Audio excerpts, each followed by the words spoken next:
आपण पाहत आहात जनता न्यूज एक्सप्रेस। भारतीय संविधानाच्या माध्यमातून सर्व धर्मांना धर्म स्वातंत्र्य असताना बौद्धांच्या बाबतीत वेगळा न्याय का? बोधगया महाबोधी महाविहार मुक्त करावे।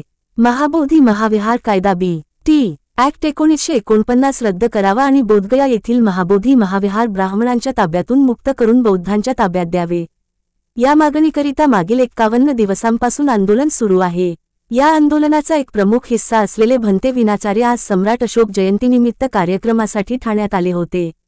कल्याण महाबोधी फाउंडेशनच्या माध्यमातून सम्राट अशोक जयंतीनिमित्त होत असलेल्या भव्य कार्यक्रमाला ते उपस्थित राहणार आहेत।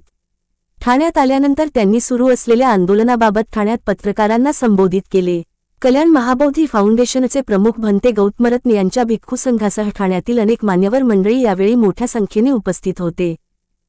चक्रवर्ती राजा अशोक त्यांनी जो महाबोधी महाविहार निर्माण केलेला आहे, त्या महाबोधी महाविहाराचा मुक्तीचा संघर्ष आज संपूर्ण भारतभर सुरू होऊन पूर्ण विश्वामध्ये पसरलेला आहे। या सम्राट अशोकांमुळे आपल्याला राजमुद्रा मिळालेली आहे। भारताचा धम्मध्वजावर आपल्याला चक्र मिळालेले आहे। ज्या सम्राट अशोकाने या भारतभूमीवर विविध ठिकाणी भारताचा एक वारसा म्हणून चैत्य स्मारक महाविहाराची निर्मिती केलेली आहे, त्या चक्रवर्ती सम्राट अशोक यांना चक्रवर्ती उपाधी मिळालेली आहे। चक्रवर्ती अर्थात सम्राटांचा सम्राट आणि या भारताच्या इतिहासामध्ये एकमेव हा श्रेष्ठ सम्राट आहे ज्यांनी अखंड भारताची निर्मिती केली। रशियापर्यंत त्यांचा सीमा आणि आजचा म्यानमार पर्यंत त्या चक्रवर्ती सम्राट अशोकाचा आज 2329 जयंती आहे। त्यांचा जन्म ख्रिस्तपूर्व 304 इसवी सन पूर्व त्यांचा जन्म। त्या सम्राट अशोकांचा आज आपण देशभरामध्ये जन्मोत्सव सुद्धा साजरे करीत आहोत। त्यासाठी बुद्धभूमी फाउंडेशन कल्याणलाही मोठ्या प्रमाणात काही कार्यक्रम आहेत आणि सम्राट अशोकांचा हा जो वारसा, हा जो स्मारक त्यांनी बनवलेला आहे महाबोधी महाविहार बुद्धगयेमध्ये, त्या महाविहाराच्या लढ्यामध्ये आपले अग्रणी भूमिका ठेवलेले भारतातील तरुण आमचे क्रांतिकारी बौद्ध भिक्षू विनाचार्यजी आज पहिल्यांदा मुंबई ठाणे येथील लोकांना संबोधन करण्यासाठी उपस्थित आहेत। त्यांनी जो महाबोधी महाविहारामध्ये मागील 53 दिवसापासून अविरत धरणं प्रदर्शन उपोषण चालू आहे। आमचे शेकडो भंतेजी रोज जवळजवळ हजारो बौद्ध भिक्षूंचा त्या ठिकाणी उपस्थिती होतो। हजारो बौद्ध भिक्षूंचा मार्फत ते आंदोलन चालू आहे। त्यामध्ये जो संघर्ष समिती आहे त्यातील एक प्रमुख घटक म्हणजे जे बाजूला बसलेले आमचे तरुण भंतेजी क्रांतिकारी, त्यांना भारतातील आमचे धम्मोपासक सर्व लोकांनी पदवी दिलेली आहे, कारण त्यांचा विचार त्यांचा ज्ञान बुद्धिमत्ताही त्या लेवलचे आहेत। तर भंतेजी आज त्या बुद्धगयाच्याच भूमीतून जिथे 53 दिवसापासून आंदोलन चालू आहे तिथून या मुंबई नगरीमध्ये, या ठाणे नगरीमध्ये आणि कल्याण नगरीमध्ये उपस्थित आहेत आणि आपण सर्वजण त्यांच्यासोबत या महाबोधी महाविहाराचा इतिहास, लढा, संघर्ष आपल्यावर आपण तिथे जो ज्यामुळे आमचा बौद्ध धर्मीय बांधव आम्ही जेव्हा जेव्हा महाबोधी महाविहाराला भेट देतो आम्ही व्यथित होतो आणि आमची वेदना आम्ही सरकार, केंद्र सरकार आणि बिहार सरकारला पर्यंत पोहोचवण्यासाठी आंदोलन बुद्धगयाच्या ठिकाणी जो चालू आहे महाविहार मुक्ति आंदोलन जो 12 फरवरी माघी पूर्णिमा से शुरू किया गया, ये आंदोलन दुनिया का सबसे बड़ा आंदोलन है जिसको करीब चलते हुए 135 साल हो गए। 135 साल से ये आंदोलन अपनी विरासत, अपने अस्तित्व की बात लेकर भारत और भारत के साथ दुनिया भर के बौद्धों ने ये कहा कि भारत एक ऐसा स्थान है जहां पूरी दुनिया केवल अगर भारत को नमन और वंदन करने के लिए आती है तो वो तथागत बुद्ध के कल्याणकारी दर्शन की वजह से आती है। भारत में दूसरा और कोई शास्त्रा, कोई ऐसा महापुरुष नहीं जन्मा जिसने पूरे विश्व को अपने ज्ञान, अपने तपस्या के सामने नतमस्तक कराया। भारत का गौरव जब यूनेस्को ने महाबोधि महाविहार को केवल बौद्धों की विरासत या भारत के विरासत मात्र नहीं कहा। ये आप जरा जाने कि महाबोधि महाविहार केवल बौद्धों का विरासत नहीं रह गई, केवल भारत की विरासत नहीं रह गई। विश्व की संस्था यूनेस्को ने ये कहा कि महाबोधि महाविहार ये वर्ल्ड हेरिटेज है, विश्व धरोहर है। आप सोचिए, विश्व धरोहर है, और विश्व धरोहर का मतलब है कि पूरी दुनिया उसको देखने के लिए आएगी, वहां पर बुद्ध के उपदेशों को सुनने के लिए आएगी, बुद्ध की साधना ज्ञान उनके कल्याण मैत्री मार्ग को जानने के लिए आएगी। और हम भारत के लोग जो बुद्धि से पूरी तरह से अब पैदल हो चुके हैं, जिसके पास बुद्धि का बल नहीं रहा, उसने ये भी नहीं जाना कि दुनिया को आप ये कहते हो कि हमने संसार को युद्ध नहीं दिया, बुद्ध दिए। हम दुनिया को ये कहते हैं कि हम भारत से नहीं, हम बुद्ध की धरती से आए हैं। अब भारत की पहचान को भी बुद्ध से हमने जोड़ दिया, भारत की संस्कृति बुद्ध से जुड़ गई। भारत का पूर्ण संसार में जो अस्तित्व है बुद्ध की वजह से है। और जहां बुद्ध को संबोधि प्राप्त हुई, बौद्ध गया वो पावन धरती, उस पावन धरती पर महाबोधि महाविहार जो विश्व के लिए एक धरोहर बन चुका है, वहां पर चंद महंत और खंडे पुरोहित लोग बैठकर वैज्ञानिक दर्शन, बुद्ध का एक वैज्ञानिक दर्शन, अगर वैज्ञानिक दर्शन के उस परिसर में लोग कर्मकांड पूजा पाठ कर रहे हैं। कौन से कर्मकांड कर रहे हैं? कर्मकांड का अर्थ है पूरी तरह से बेबुद्धि वाले लोग करना, जिनके पास बुद्धि की समझ ही नहीं है। बेवकूफी करना कि मरने के बाद स्वर्ग भेज देंगे, कि आप मर जाओ और स्वर्ग चले जाओ। तो मैं ये कहूंगा ऐसे पंडित पुरोहित लोगों से कि जब अगर स्वर्ग की जिंदगी अच्छी है तो सारे पंडित पुरोहितों को मर जाना चाहिए आदमी, क्योंकि वो जीवन में जीते हुए कहीं बुरे कर्म ना कर ले, और बुरे कर्म हो जाएगा तो स्वर्ग नहीं मिलेगा। तो जो चंद दिनों में अच्छे कर्म किए होंगे, या जो लोग अभी कुंभ में स्नान करने गए होंगे, कुंभ में उनके सारे पाप धुल गए होंगे, तो पाप धुलने के बाद ही मर जाते हैं। तो पाप मुक्त व्यक्ति, पाप मुक्त सभी धर्म गुरु उस पर पहुंच जाते हैं। तो ये आडंबर कहाँ किया जा रहा? ये महाबोधि महाविहार में किया जा रहा। 76 सालों से, जब 6 जुलाई 1949 को ये BTMC एक्ट बनाया गया, तब से आज तक लगातार सरकार की आंखों के सामने सरकार का साथ पाकर बौद्धों की आस्था के साथ, बौद्धों की भावनाओं के साथ लगातार खिलवाड़ किया जा रहा। क्या दुनिया में कोई ऐसा किसी भी धर्म स्थल का, क्या मुसलमानों की मक्का मदीना में किसी गैर मुस्लिम का कोई हस्तक्षेप है?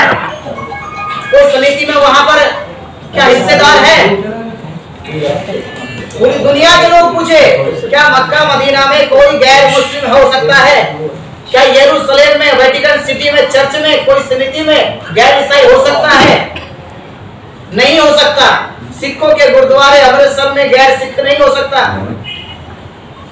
आप हिंदू ने अभी राम मंदिर का ट्रस्ट बनाया, क्या गैर हिंदू को उसमें रखा?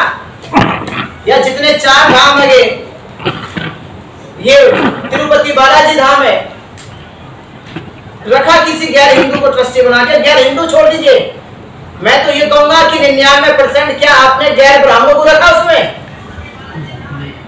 हिंदू तो बहुत बड़ी बात हो जाएगी। ये जितने धाम है देवताओं के, भगवानों के, ईश्वरों के, देवी देवताओं के, क्या उनमें ट्रस्टी या मेंबर या उसका पुजारी या दान लेने वाला मैनेजमेंट का जो प्रबंधन है, क्या उसमें गैर ब्राह्मण है?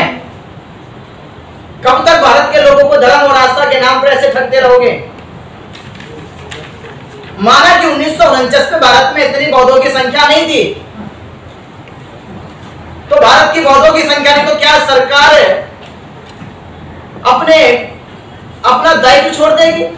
संविधान कहता है कि न्याय देने के लिए अगर एक तरफ 100 खड़े हो और एक व्यक्ति के ऊपर अन्याय हो रहा हो, तो सरकार का दायित्व है कि वो एक आदमी का साथ खड़े होकर से न्याय दिलाए।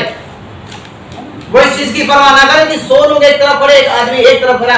संविधान इसलिए बनाया गया है कि 100 लोगों के समर्थन से न्याय नहीं होगा, 100 लोगों के समर्थन से न्याय नहीं होगा, बल्कि साक्ष्य सबूत के आधार पर न्याय किया जाएगा, भले एक व्यक्ति के पक्ष में सरकार को जाना पड़े। पर बौद्धों के साथ ऐसा नहीं हुआ। चीफ जस्टिस सुप्रीम कोर्ट ने भी राम मंदिर के फैसले को ऐसे दे दिया और देश चुप हो गया। जब आप न्याय नहीं कर सकते, न्याय करने की आप में सामर्थ्य नहीं है, तो उस कुर्सी पे बैठते क्यों? कि साक्ष्य एक तरफ, पुरातत्व विभाग ने जो रिपोर्ट दी वो एक तरफ, साकेत अयोध्या की खुदाई में जो निकला वो एक तरफ, ये लाखों करोड़ों हिंदुओं की जनभावना को देखते हुए राम मंदिर सौंप दे जाता है। चलो माना कि हिंदुओं की भावना थी, तो आज क्या बौद्धों की भावना नहीं है? बताए देश के लोग, और मैं कहूंगा वो आरएसएस के प्रमुख भी बताए, जो कहते हैं कि जब तक बुद्ध रहेंगे तब तक भारत रहेगा। बोले कितनी बड़ी बात बोलते हैं कि बुद्ध है तो भारत है। तो वो इन पुरोहितों से, पंडों से या हिंदू संगठनों से बात करे कि पूरी दुनिया में, भारत छोड़िए पूरी दुनिया में बाहर जाके पढ़ो, पाकिस्तान में जाके पढ़ो, किसी किताब में किसी सिद्धार्थ गौतम को संबोधि कहां प्राप्त हुई?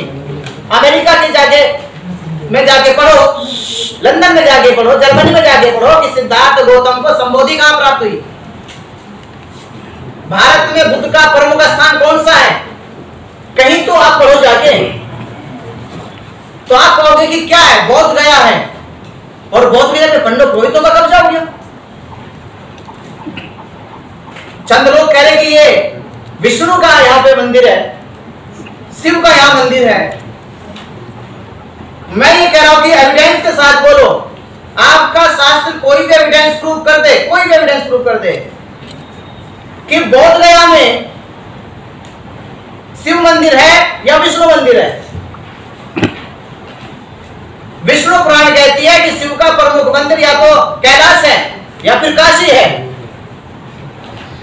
शिव के प्रमुख स्थान भारत में कौन सी है? तो कैलाश है, या फिर वो काशी में कहा जाते हैं। बोध गया तो शिव के नाम से कभी जाना ही नहीं गया,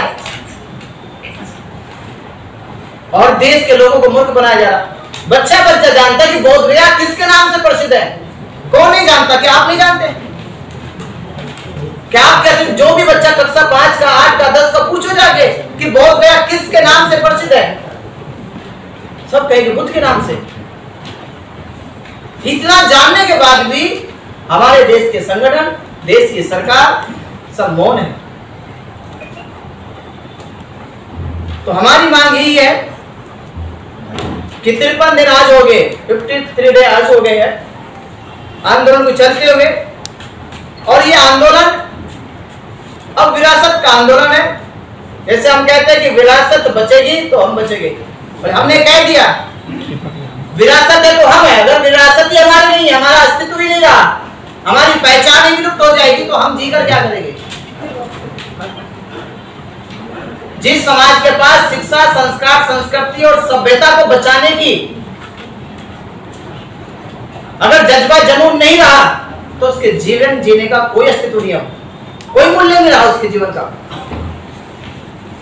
हमें तो अब फक्र होता है अपने जीवन में कि हमें इस महान पवित्र आंदोलन का हिस्सा बनना पड़ा, जिस महाबोधि महाविहार की नींव चक्रवर्ती सम्राट आज 5 अप्रैल है।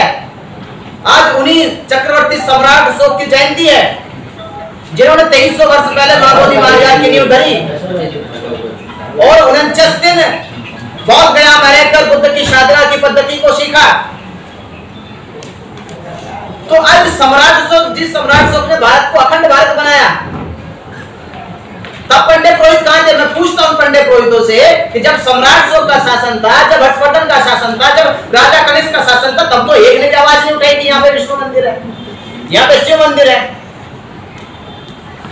आपके आदि शंकराचार्य 7वीं 8वीं सदी में जब अभियान लेकर चले, तब तो उसने एक बार भी नहीं कहा कि बोध गया में विष्णु मंदिर है या शिव मंदिर है। आप तो आदि शंकराचार्य को भगवान मान के चलते हो, अपने भगवान की बात तो मानो। आपका भगवान तो ये कहता कि मेरा अभियान जो चला था, जब पूरे देश में अभियान चलाया उन्होंने, वो बुद्ध के खिलाफ अभियान चलाया। उन्होंने कहा ब्राह्मणों को, ये ब्राह्मण सभी बुद्ध से बचो। तो हम तो ये कहते कि बुद्ध से बचो, बुद्ध से दूर चले जाओ, अपने भगवान आदि शंकराचार्य की बात मानो। उन्होंने सीधा सीधा स्पष्ट कहा कि बुद्ध हमारे लिए घातक है, बुद्ध हमारे पूरे इस कर्मकांड को तहस नहस कर देंगे। और आज भी शंकराचार्य से पूछो, आप आज भी वर्तमान में 4 शंकराचार्य बनाए जाते हैं इनके, एकक वेद का, एकक से क्या संबंध है? वो कहेंगे तोबा तोबा, हमारा बोध गया से छोड़िए, वहां की धरती से भी कोई संबंध नहीं, क्योंकि अगर ब्राह्मण बोध गया की धरती में प्रवेश कर जाएगा तो ब्राह्मण के शास्त्र विष्णु पुराण कहती है कि बुद्ध के समक्ष जाने वाला आदमी नरक में चला जाएगा। तो ब्राह्मण जान बचाओ बोध गया से, क्योंकि वहां बुद्ध है, और बुद्ध है तो ब्राह्मणों को कहा गया ब्राह्मणों का धर्म भ्रष्ट हो जाएगा, तो ब्राह्मणों को स्वर्ग नहीं मिलेगा, क्योंकि बुद्ध जो आए ब्राह्मणों को नरक भेजने के लिए आए, तो ब्राह्मणों को तो बचना चाहिए। तो ये शास्त्रों की बात ये नहीं मानते, शंकराचार्य की बात ये नहीं मान रहे, साक्ष्य सबूतों की बात ये नहीं मान रहे, तो इसका मतलब तो ये है, तो ये तो वो हो कि आप बैठ मुझे मान, इसकी कोई दिशा दशा है। तो अब हम यही मांग है कि सरकार को होश में आ जाना चाहिए। जो बेटी एक्ट 6 जुलाई 1949 को बनाया गया तब संविधान लागू नहीं हुआ था, और संविधान जब लागू 26 जनवरी 1950 को हुआ तो संविधान के आर्टिकल 13 ने कहा कि संविधान से पूर्व के जो भी कानून थे, एक्ट थे, वो सब निरस्त कर दिए जाते हैं, अब उनका प्रभाव खत्म होता है। पर बिहार गवर्नमेंट ने और उस समय के प्रधानमंत्री पंडित जवाहरलाल नेहरू ने ये बेटी एक्ट 1949 रद्द नहीं किया, क्योंकि भारत में बौद्ध जानते नहीं थे, बौद्धों को पता नहीं था क्या हो रहा है, तो ये ऐसे गुमनाम तरीके से चलता रहा। सरकार ने कोई बताने की जद्दोजहद नहीं करी, देश को बताया नहीं, बौद्धों को बताया नहीं कि बेटी एमसी एक्ट है क्या। तो एक तो गैर कानूनी तरीके से, असंवैधानिक तरीके से संविधान लागू होने के बाद भी बेटी एक्ट 1949 लगातार चल रहा है, जो पूरी तरह से असंवैधानिक है। और दूसरे संविधान के अनुच्छेद 25 और 26 में बौद्धों की आस्था भावनाओं के साथ खिलवाड़ किया जा रहा है। अनुच्छेद कह रहा है कि बौद्ध अपूर्ण रूप से अपने धार्मिक उपासनाएं, वंदनाएं, पूजा करने के स्वतंत्रता है उनको, पर हमें कोई स्वतंत्रता दी नहीं गई अभी तक। हमको कुछ करने के लिए परमिशन लेनी पड़ती, पहले सरकार से परमिशन लो, मजिस्ट्रेट कहेगा तो वंदना करें, मजिस्ट्रेट कहेगा तो वहां पे चैंटिंग करें, मजिस्ट्रेट कहेगा तो वहां पे हम लोग रैली निकालें, और मजिस्ट्रेट किनसे पूछे तो 4 हिंदुओं से पूछे। यानी कि हमारी वंदना, पूजा पाठ पद्धति सारी मजिस्ट्रेट और 4 हिंदुओं के हाथ में है। तो संविधान के अनुच्छेद 26 और 25 का उल्लंघन हो गया। तो अब मैं ये कहूंगा कि अगर ये उल्लंघन ये कहता है कि सरकार करे, जनता करे, तो उस पर तो मुकदमा बनता है। तो अब सेंट्रल गवर्नमेंट कब बिहार सरकार पर मुकदमा करेगी, और महामहिम राष्ट्रपति कब प्रधानमंत्री पर मुकदमा करेंगे कि आप लोगों के होते हुए देश में जो संविधान चलाने की जिम्मेदारी आपको दी गई, आपने संविधान का पूर्णतः पालन क्यों नहीं किया। तो अब ये मांग हमारी चली सरकार के सामने रखी, और हमने अभी जो आंदोलन 12 फरवरी से शुरू हुआ, वो आंदोलन निरंतर गति से बढ़ते हुए आज 53 दिन में देश और विदेश के हर एक बौद्ध समाज तक पहुंच गया। उनकी आवाज, उनकी भावनाओं की एक मजबूत ताकत बन चुका है, और हमने आह्वान कर दिया कि आने वाली इस बुद्ध पूर्णिमा पर 12 मई को 12 लाख लोग, 12 मई को 12 लाख लोग देश और विदेश के सभी बौद्ध समाज इस बार की बुद्ध पूर्णिमा बोध गया मनाएंगे। और इस बार दिखाई दे कि मुख्यमंत्री, राज्यपाल जो बोध गया में आते मनाने, वो वहां से तभी जाएंगे जब बीटीएमसी एक्ट रद्द करने की घोषणा करेंगे। तो इस 12 मई को 12 लाख लोगों को बोध गया जाना है, और इस आंदोलन को 12 मई को 12 लाख बनाने के लिए 14 अप्रैल से परम पूज्य बाबा साहब डॉक्टर अंबेडकर जी के जन्म जयंती से, ये जन्म जयंती बाबा साहब अंबेडकर जी के जन्म जयंती पे पूरा देश संकल्प ले रहा है कि 14 अप्रैल के बाद 14 अप्रैल से बोध गया के लिए सब लोग एक यात्राएं, जन जागृति सभाएं, जन जागृति करने के लिए उपोषित अनशन, ये बुद्ध पूर्णिमा तक लगातार चलेगा।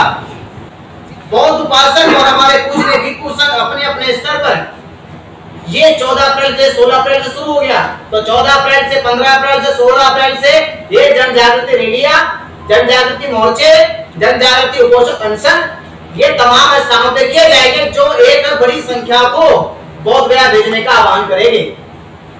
तो आप देखें कि भारत में एक इतिहास लिखने जा रहा है, और ये इतिहास जो इतिहास तथागत बुद्ध ने लिखा था, जब सिद्धार्थ गौतम 29 साल की आयु में घर छोड़ के चले और 35 वर्ष की आयु में उनको संबोधि प्राप्त हुई, और 45 साल अपने जीवनचर्या में चारिका करते हुए पूरे संसार को जगाने का काम किया। तो इतिहास लिखा गया जब सम्राट अशोक ने अखंड भारत को अखंड भारत बनाकर 84,000 बुद्ध के उपदेशों का एक शिलालेख, स्तूपा, विहारा और स्नानागारा और धर्मशालाएं, बुद्ध विहार जाने कितने ऐसे जनहित कार्य किए, इतिहास लिखा गया बाबा साहब डॉक्टर अम्बेडकर जी ने जब 26 जनवरी 1950 को संविधान लागू हुआ। अब इतिहास लिखा जाएगा कि जो 135 साल से आंदोलन चल रहा है और 135 साल तो हमने वो कहा कि जो अनागारिक धम्पान ने शुरू किया, अगर हम इस इतिहास और जाने तो करीब 1200 साल हो गए हैं। 7वीं 8वीं सदी के बाद जब आदि शंकराचार्य ने अपना अभियान चलाया था, तभी इन लोगों ने महाबोधि महाविहार की ओर अपनी बुरी नजरें डाली थी। महाबोधी बुद्धविहार मुक्त झालेच पाहिजे। भंते जी तुम संघर्ष करो, हम तुम्हारे साथ हैं। भंते जी तुम संघर्ष करो, हम तुम्हारे साथ हैं। भंते जी तुम संघर्ष करो, हम तुम्हारे साथ हैं। महाबोधी महाबुद्धविहार मुक्त झालेच पाहिजे। महाबोधी मुक्त झालेच पाहिजे। भंते जी संघर्ष करो, हम तुम्हारे साथ हैं।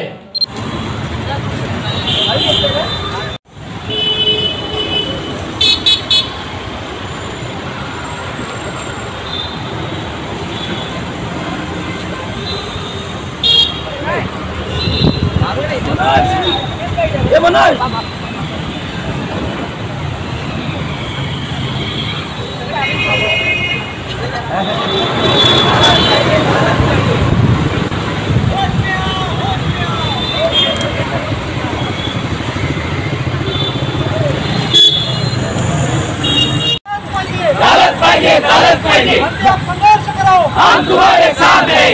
संघर्ष करो, हम तुम्हारे साथ हैं। डॉक्टर बाबासाहेब आंबेडकरांचा अनागरिक धम्मपालांचा अनागरिक धम्मपालांचा।